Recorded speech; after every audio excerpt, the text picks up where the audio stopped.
What's up, everyone? You are tuned in to episode number 731 of the Pennsylvania Rock Show. We're coming at you on musicfrom412.com, megarockradio.net, buildascene.com, rootaroo.com, xrpradio.co.uk, and 107.1 FM KFGD out of St. Louis, Missouri. My name is Bill. With me tonight are most of the members of the Dead End Streets. And I just completely changed the order, so they're all trying to figure out where they are on the screen. and Greg just popped up. Nice. So, welcome, first of all. All your names are up on the screen, so everyone that's on the video knows who is who. But if you guys could introduce yourselves and tell us what you do in the band for those that can't see the screen, that would be awesome. And I don't care what order. I think Matt should MC this. Yeah. Or do we all see the same Brady Bunch? Yes. So, or am I going to MC this? My name is Matt Aquiline. I play guitar and mandolin and sing. In the square above me is the legendary Mr. Tom Hohn, who plays drums and sings. Didn't do the mirror thing. Bill Maruca is on keyboards over there. You got Alex Hershey, who plays the guitar. Bill also sings and plays accordion.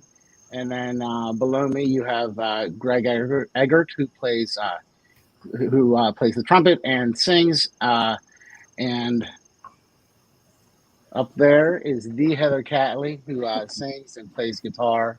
And missing are Ray Vasko on bass.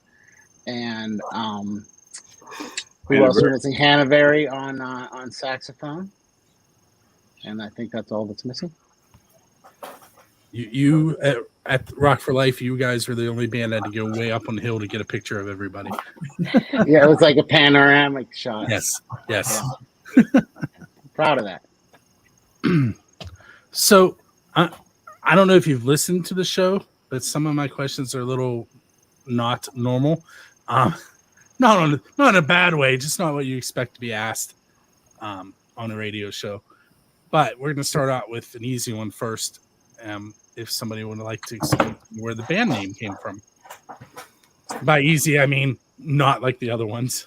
Right. Well, I guess this one has to come from me because I'm probably the only one. When I was coming back to Pittsburgh from DC, I was thinking about whether I'd form a band or not, and I thought about my first friend who played keyboards with me in my first, or he played guitar with me in my first project, and he and I grew up on a dead end street together, so I thought we could call the band the Dead End Streets. So on Music from the 412, we play your song Snowball Fight on the 4th of July. And first of all, it's such an awesome video. It's fun to watch, measuring the snowballs. And who came up with the idea, first of all, for the song, and second of all, for the video? It's that'd be me again. Those are my kids in it. It's my backyard. So I write most of the songs and end up having to come up with a lot of the video ideas as well. That song is sort of a sequel to a previous similarly themed song we did about Christmas. Okay, now, tell me about that song a little bit then. Well, Matt, you wrote it. Okay. There were a couple songs on that Christmas release. The first one was No Excuse Not to Have a Merry Christmas, but the other one started our sort of climate-themed holiday songs. And that was, what is that? Oh, it's called Climate Change Christmas. And it's basically a 95 degree on Christmas, and the character is grateful for his partner, who's not such a warm person, for bringing a little coolness to his life on a on a hot Christmas night. We actually recorded that video in Matt's backyard in, I believe, November, when it was unusually warm. And, it's another funny video. We've got a little wading pool, and people are sitting there in their bathing trunks and so forth. And then the female protagonist comes out and shoots everybody icy stares. And we put on winter coats and start shivering. It's pretty clever. I remember probably my early 20s, which was a while ago. On Christmas Day, it was really nice out. My dad has antique cars, and he decided we were going to take his 1955 Ford Crown Victoria for a drive. And I was driving it first, and there's a 57 Chevy on the side of the road with the hood up, and his car doesn't have power steering, and I couldn't get it turned around. So he got mad at me, and he said, "Get out, I'm going to drive." He gets in the car, and we go back, and we check on the people in the other car, and it turned out they had just ran out of gas. But he's like, "Do you want to keep driving?" And I said, "No." And so we got back in the car, and we drove, I don't know, half a mile down the road, and a deer jumped out, and he hit a deer. So you did not hit a deer. I did not. My dad did. But even the deer were confused by the weather that day. Well, we've had a lot of those days lately. Yes. Yeah, it's not hard to find a winter day when it feels warm, but when a couple weeks before we put out Snowball Fight on the 4th of July was the year in maybe late May, it snowed in some place warm. I forget where it was, but it almost happened one year. All right, so I probably won't get to as many questions as I normally do because there are a lot more of you on here than normal. But I am going to hit you with some of my questions. I'm probably going to get one in now before the first break. But let's start off with this one. If you were leaving a show and there was a DeLorean sitting outside with its door up and a flux capacitor in the back seat, back area, where are you going to go in time, and what band are you going to hang out with? Like Michael J. Fox. Why can't I think of his name? Anyway, where his character went back in time and played with the band. Marty McFly. That's it. So where are you going, and who are you going to hang out with? What do you got, Tom Hohn? Well, first thing that popped into my head was 1970 and hang out with Richie Blackmore and Ian Pace and those fellas in Deep Purple. That was the best lineup period around that time frame. I got one. I think I would head straight down a dirt road in Saugerties, New York, to a big pink house and hang out with the band and Bob Dylan. Mm-hmm. Greg? That's easy for me. I wouldn't have to go back very far. Actually, I could probably go back maybe 30 or 40 years. My favorite band is the Tower of Power. Oh yeah. They are in their 56th year this year. They have a wicked 5-piece horn section, and they are one of the most sought after horn sections pretty much on the planet for doing anything from a variety of their style of funk. They've played with a bunch of different artists over the years, Santana, Huey Lewis, to name a few. But they are my favorite band, and they are still touring. They do about 200 shows a year. I jump on that stage anytime between the time they started in '68 till yesterday. I'd be on the Jersey Shore in the 70s for sure with the Boss and the East Streeters. Well, I have to say everybody's favoring their own instruments. I'll just finish with Hendrix and Dwayne Allman and Fred McDowell and Lowell George and all those guys, right? So that's what I'm trying to bring. Very cool.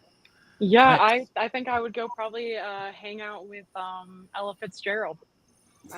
Listen to some good old jazz. So I'm going to tell another quick story for a second. Greg, you played the trumpet. Did I get that right? Okay. So my son is also a trumpet player, and he loves to play jazz, and that's what made me think of it. I've taken him to a couple shows with me, and he's not really into watching it. He says he likes to make music more than he likes to listen to music, which is I think, odd. It's okay. You can do both. It's As allowed. long as he likes to play, man, it's all that matters. Oh, he plays the trumpet, the euphonium, the French horn, harmonica, a little bit of guitar. He can play the keyboards. He makes music a lot. Well, my son plays trombone and guitar, and He has a trombone too. I knew I was forgetting something. we actually recruited him to add an overdub on one of our tunes, so he's on the forthcoming record. Oh, cool. As well as his trombone teacher playing tuba. So Cool. Oh, I didn't write them down. So what we're going to do is we're going to take a break. I'm going to give away some tickets on the video side, and we're going to listen to 2 songs that you guys have not actually released yet, correct? that is correct. And I wrote down in my haste, I'll show you my notes. I didn't write down the titles of the songs. So All right. if somebody could help me out there and tell me what the name of those 2 songs are, we'll get them playing. I think the first one you're going to play is Romiette, which is Heather's song, which I'm sure you'll want to ask her about after you hear the song. And the other one is What Will They Say When I Am Gone? Which Matt wrote. Okay. I got one of them written down. That'll make my notes easier later. All right. So we'll be right back. We're going to listen to those 2 brand new tracks, and we'll be back with some more questions for the Dead End Streets.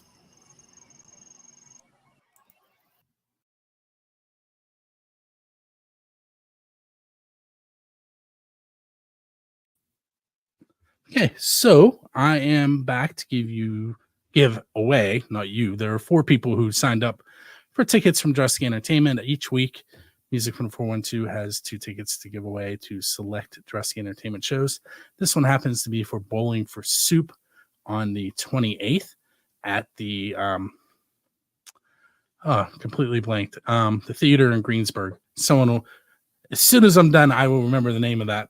But I had 4 people, as I said. I put all their names on the wheel twice. We have Andrew Carr, Keith Leydig, Megan Kozak, and Tina Leydig. I'm going to go ahead and spin, and we're going to find out who wins those 2 tickets for this show. It looks like it is going to be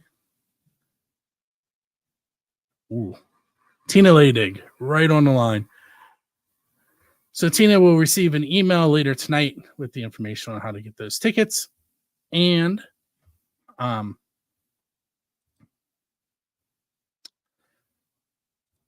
get myself switched over here. And we'll be right back with the Dead End Streets.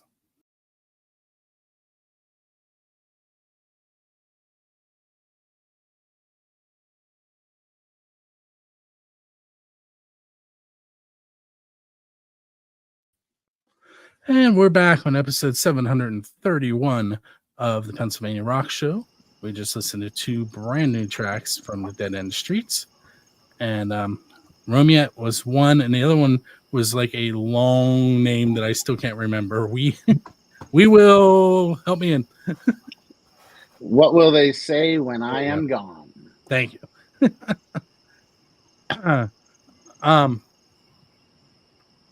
And yes, the Palace. Thank you, Greg. So if you were not watching video, I just gave away 2 tickets to Bowling for Soup at the Palace Theater for the 28th. And the winner was Tina Leydig. Back to my oddball questions. We're going to stick with movie themes here for a moment.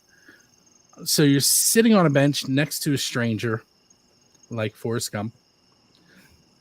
But your goal is to get the other person to talk on and on because that person is your musical idol, but you can only ask one question. So who are you going to be sitting next to, and what's the one question that you're going to ask to get them to have this long conversation with you?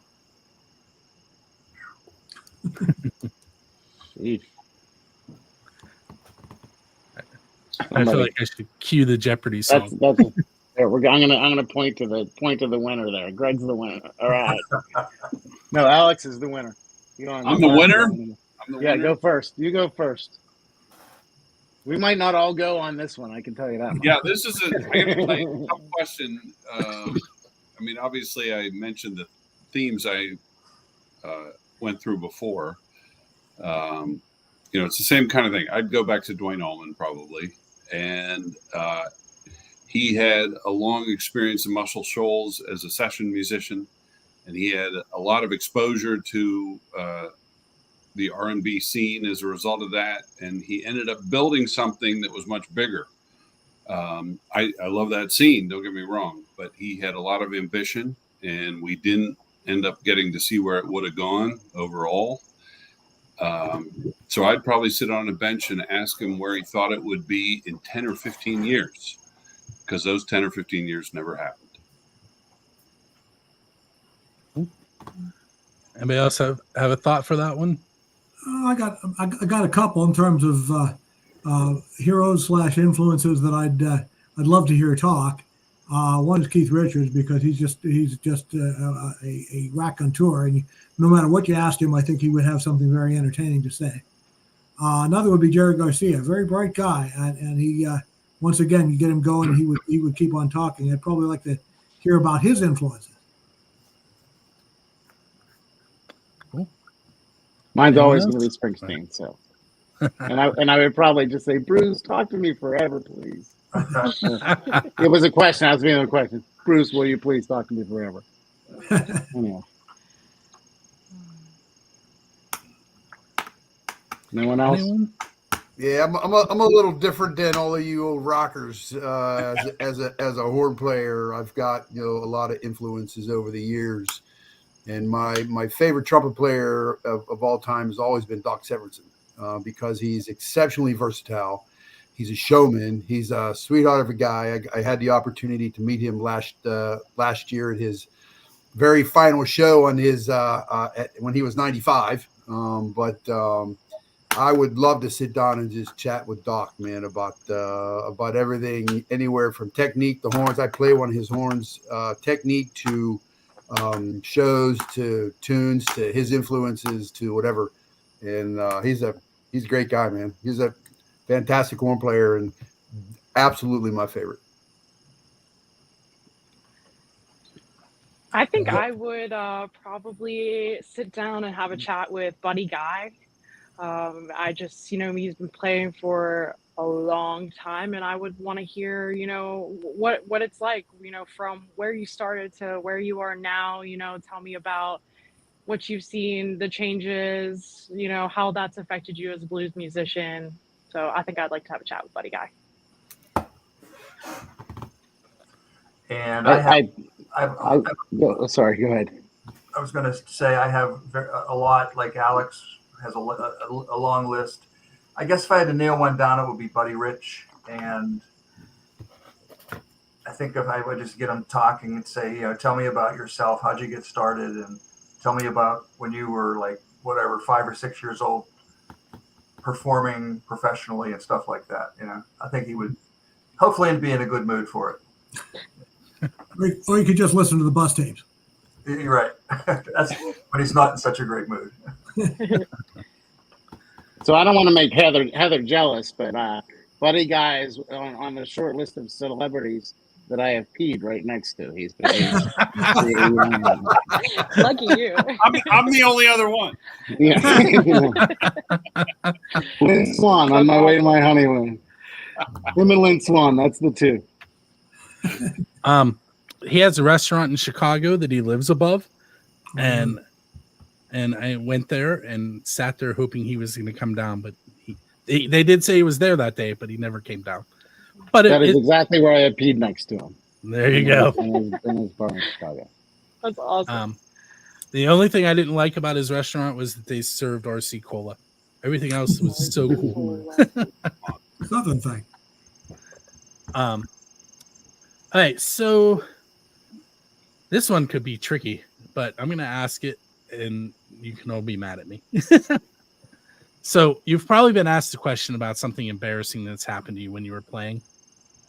And this is my twist on it. I want you to tell me something that someone else did in the band that embarrassed you while you were on stage with them. Oh, and Heather's just excited. I heard one of these today. Before this, tell him about Saturday Night Show. So yeah, I'll share first. I have a part in one of the songs where nobody else plays, and I just sing my part. And it was a particularly vocally interesting show where I felt like I was like really fighting, and my voice was not like at its peak, and my voice cracked during the song. And the lovely Matt Aquiline, as I call him, was not meaning to potentially throw me under the bus, the one-way ticket on the yellow bus that I was on, but he did mention that my voice is cracked for the first time in maybe the 6 years that he's known me and that we've been in the band. And it was in that moment that I would have liked to immediately disappear into the floor. So lightning to strike me in that moment would have been ideal. Other than that, so. Well, then this would be mine, I guess, right now.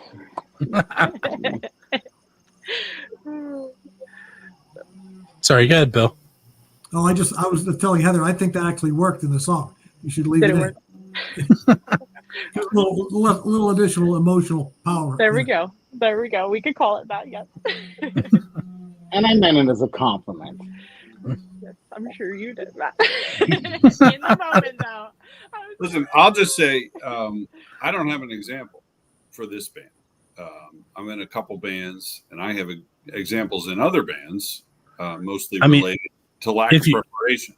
But if you want to do that, you can, but it's up to you if you name names or not. They're gonna go unharmed. But because my point is that this band is ready to go for the most part. People know their parts. They know where they're going to fit in. They know what we're trying to do. And there aren't very many embarrassing things that happen. Every now and then a voice will crack, or there'll be a string out of tune or something like that. But that's not embarrassing. That's life on a stage. So I've got nothing when it comes to the dead end streets. Anybody else have something they want to add? Yeah, I have one that happened just this afternoon, as a matter of fact. I guess I didn't pay close attention to the texts and the emails that came out from Matt, thinking that we were doing this show virtually from his house and that we were going to play, because all I saw was a Zoom call. So I'm thinking, well, the band's going to do a Zoom call from Matt's house. So I drove all the way from my house from Washington County all the way out to Swissvale. Fortunately, I got there early enough and sitting in front of Matt's house, and I get a text, and he says, "Hey, I sent your car in front of my house." And the next thing I know, Matt's knocking on my window. Dude, what are you doing here? So yeah, that was my embarrassing moment. Oh no! But I made it home like at 8:59, going 85 miles an hour on Route 79. So. No. But I get that on the airwaves. Back in the day, you guys would have been in this room with me playing live, and then I had kids, and that ended. But from 2004 to 2010, that's how I did it. The band would come and play right in the room with me, and we would stream it live. And then I had a 26-month-old son and twin newborns, and that was the last time I did it that way. Let's go with one more question, and then we'll take another quick break. Let's see. So this one has a title. It's called the completely blanked. I'm having one of those days, in case you can't tell. It's a band from Denton, Texas. I cannot think of their name right now. Diesel Beast. It's the Diesel Beast question. Yes, they are a metal band, not a folk band. They were the first band I asked a question to, and their question is really hard to top, and that's why I've officially named it the Diesel Beast question. If you could play with any band anywhere in the world, like it doesn't have to be your normal venue, you can pick whatever you want. Where would you play, and what band would you want to play with? So like you could be playing with the band, or you could be opening for the band, or they could open for you. All that stuff is up to you. But where do you want to play, and who do you want to play with? I want to play with Queen at Wembley. That's a good call. Roger can play tambourine and just sing. I'd love to play with Taj Mahal's band, the one he had back when he had John Cleary on keys, and I would love to be doing that at the New Orleans Jazz and Heritage Festival, which is my favorite event of the year, which I've been to something like 15 times. I'm kind of torn, man. I'd say like Doc Severinsen and the Tonight Show band, or I'd like to be on the road with Tower of Power when they play at the Fillmore in Oakland. That's probably would be my favorite. I'd say the Dead End Streets on September 14th at Moondogs in Blonde. I love that answer too. I think we can all agree with that one. Yeah. It's a fun show. Right. And we'll get the drive-by truckers to open for us. There we go. We've given away tickets to them a few times. All right. So keep an eye out, because every time they come up, Rocky picks them. He's like, let's give away tickets to them. Tom, it looks like you're trying to put yourself in some sort of an interesting backdrop there. He's disappearing. He's the high-tech guy. Is that the Royal Albert Hall? Oh no, that's the Ryman Auditorium. Oh, that's another one. Very nice. Very nice. Hey, sorry, I was multitasking. Did I get everybody? Yeah. Anybody else have one? I have no idea. You have no idea. There's too many to choose. I have no idea. Yeah. You want to pass? You can. I'll just say, a band I'd love to play with. I mean, I would love to play with the Red Hot Chili Peppers. I love the Peppers. Don't care where it is. So yeah, probably them. Well, okay, that means I have to lobby that we're going to get a little edgier. I would prefer that I'm all I play for with that. them You know when me, they were I'll fully turn it up. clothed, though. So. Fully clothed. But Understood. Tube sock era. Tidy would be whities and like whatnot. No tube socks. that. No tube socks, please. All right. Hey, so Dieselbeast's answer was they wanted to play at Stonehenge with Dio after he has passed away. To which I said, well, maybe if you press the stones in the right order, Dio comes back.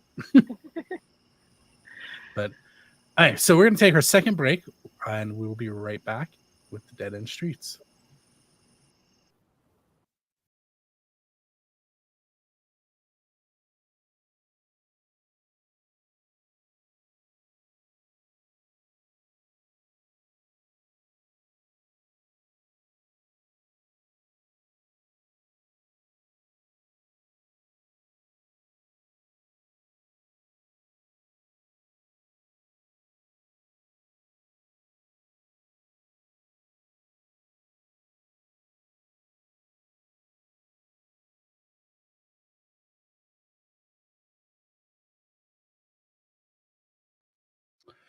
Okay, we are back.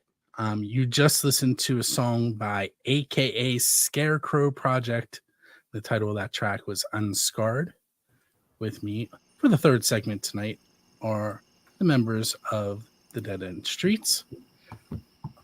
And if you were watching the video, I popped up two different ads. The first one was for the Band Jam at Cooper's Lake Park in August. It's thebandjam.com. Second one is for a Rock for Life show. Same venue that I saw you guys play at, except this one is September 7th, the Penn Brewery. It's rockforlifeconcert.com. Check out both those sites for ticket information. And if you are not familiar with the Band Jam, there are a bunch of bands that are up for the Grassy Award. You can go to 977rocks.com and vote for the Grassy Award. And Rock for Life is a benefit concert, so going there will help provide monetary help to a family with a child who is desperately in need of health care. Okay, so we have a few more minutes because, like every week, my first two segments are supposed to be 10 minutes long. I take longer than 10. So we're going to make this one a little shorter, maybe. Let's start out with what you guys have coming up. Yeah, clearly you have more new music on the way. someone wants to handle that part of the conversation. But do you have some shows coming up? Do you have more recording sessions? Whatever you want to talk about. Yeah, we just finished in recording and mixing a 5-song EP that's being mastered right now. That you actually heard the songs you heard from were sort of advanced masters. They aren't the finished masters. So this is really the world premiere of those 2 songs. And they will never be heard like that again because the masters will be different. But so that is a 5-song EP that'll be coming out probably within the next month. And then our next show we have planned is on September 14th at Moondogs with the Borstal Boys. We're really excited about that one. That Rock for Life show was the first time I ever saw them, and they blew me away. They're a really great band. Well, clearly I work closely with Rocky, who's their bass player, and I designed their website. Matt, the drummer, runs Rock for Life, and I've known him since like 1996. So that's a band that I hang out with a lot on occasion. We also did Rocky's show, and that'll be coming out. Oh yes, later this month as well. Rocky's Rock and Roll Symphony. Yes.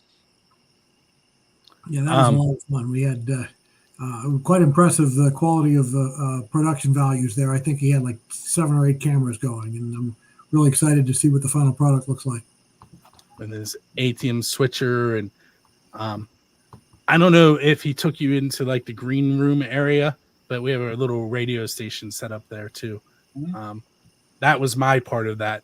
We were on the talk show set. Yes, yes. So you were with the Letterman show with the cheetah and the red desk and the blue chair, and it's a very cool setup he has there, and it has changed slightly for season 2. So if you watch season 1, see if you can pick out the changes. It's like a Where's Waldo now. We're also hoping to get a shot to go back to the WDVA morning show with Randy Bauman, who himself is a fine musician and friend of ours, and he had us on some years back before COVID. Then he stopped having live bands for a while, like everybody did. But when the new record is out, he's promised to get us back on the air with them, and they videotape that as well. So that the Coffee House is something that I would love to listen to, but it happens at a time while I'm in a classroom, so I can never listen to it live. Well, they do have the recordings. Yes. Online, so. I have listened to a few of them. Black Ridge was one that I listened to for sure. I saw them recently. They were a very impressive band. Wouldn't. It's very hard to pigeonhole. They would go from Sly and the Family Stone to Hendrix to all kinds of stuff, but a really energetic frontman. And I'd never seen them before. And good original material too. So Paul, the frontman of Black Ridge, when I first started this show, was in a band called Ill Fated, and they came here to play live, and they were the first band that my wife was mad at,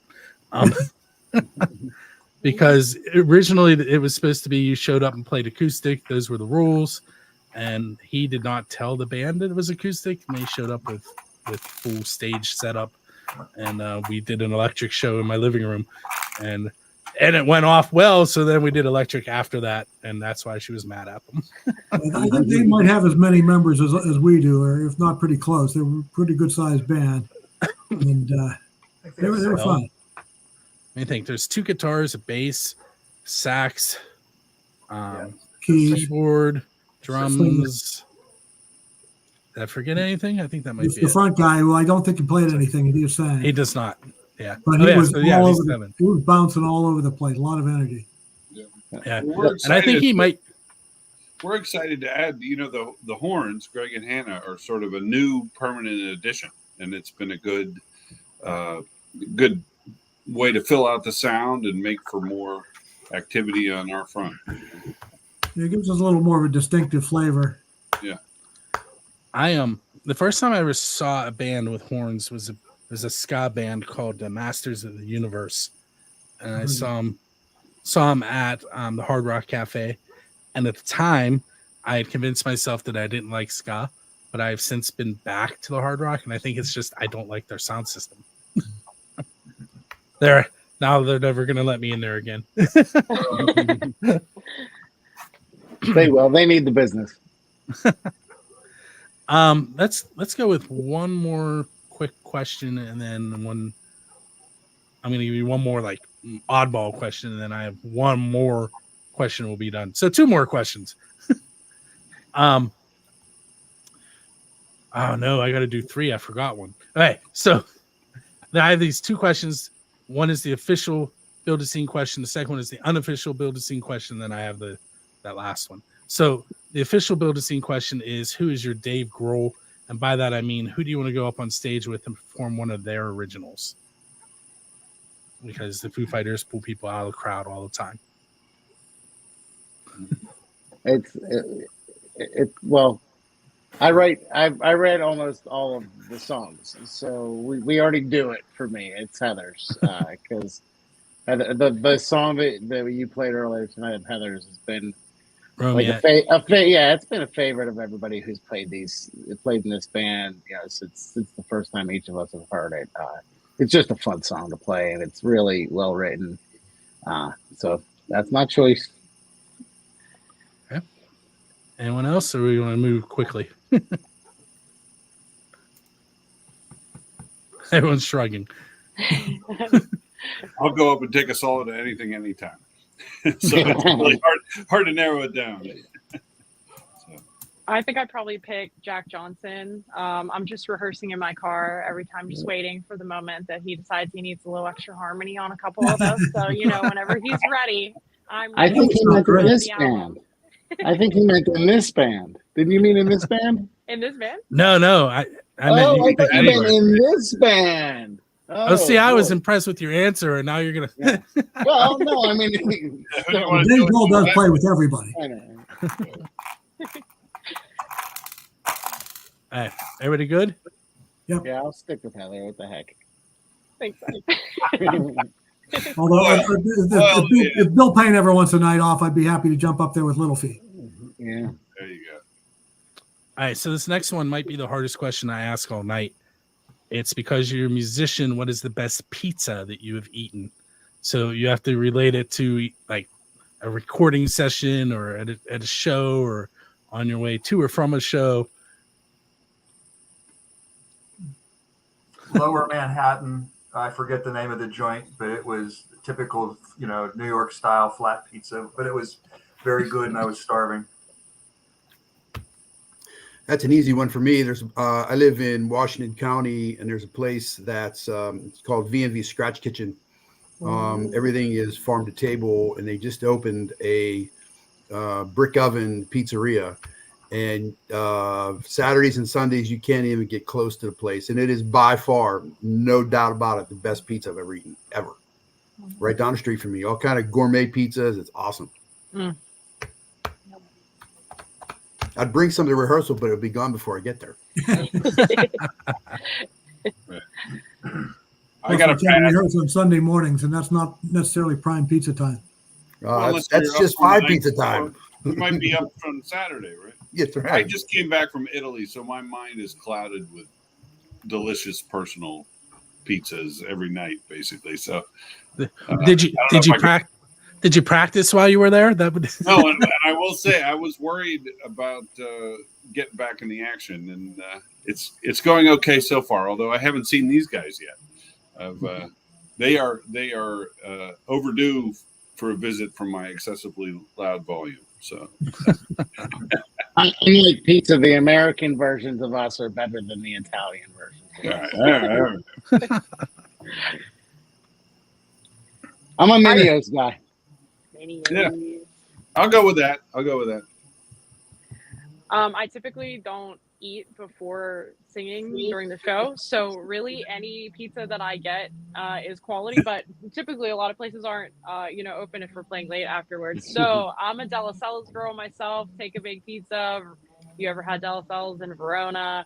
It's not for everybody, but it's for me. I like to take and bake. I'll eat it straight out of the box, just as it is. But if I'm patient enough, I'll put it in the oven. So that's my choice for me. Coming home and having that ready to go. Heather's official sponsor, Della Cella's. I am.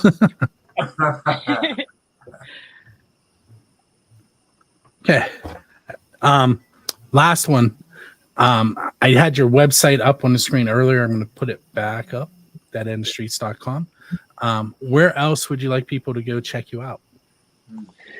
Well, we're pretty active on Facebook, so you can just look us up on Facebook. But I think the best sort of repository for everything we've done is Bandcamp, which is the deadendstreets.bandcamp.com.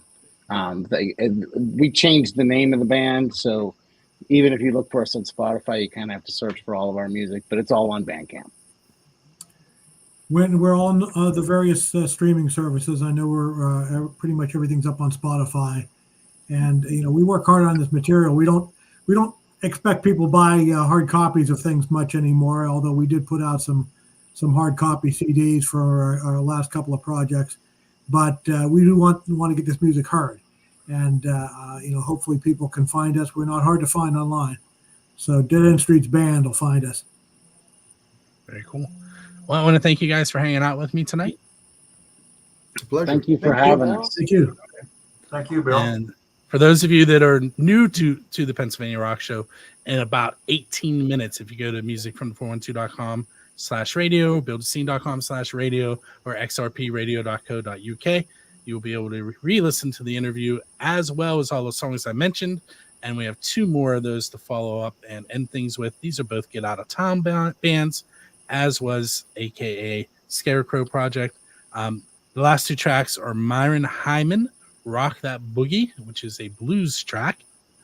And we're going to hear a kind of rock pop alternative track from a band called Mesh, and it's called Hit and Run. And we will see you next week.